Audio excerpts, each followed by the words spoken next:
So ayan mga kaibigan, tapos na po yung sunog. Umaalis na po ang mga bimbero at successful po nilang napatay ang sunog.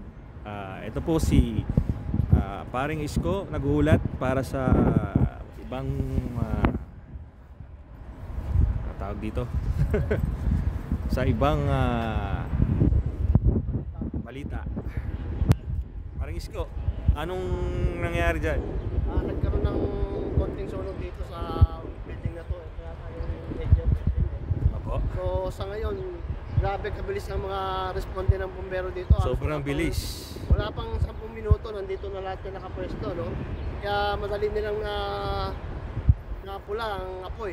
Kaya ngayon, ito, sakuya na silang lumalabas ngayon dahil napatay na po nila yung sunog. Sobrang bilis ng responde, paring Isko, no? Responde, kasi pagdating namin dito, nandito na kami kanina pa, mga siguro 10 minutes to 20 minutes lang, nandito agad yung mga bumbero at mga medic para sa rescue, no?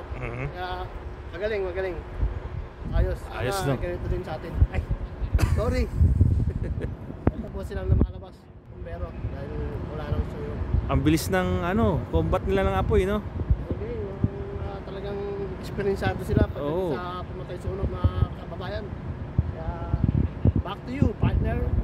So ayun nga po, sabi ng aking partner na ganun po kabilis dito sa Philadelphia, USA ang responde ng ating mga bombero.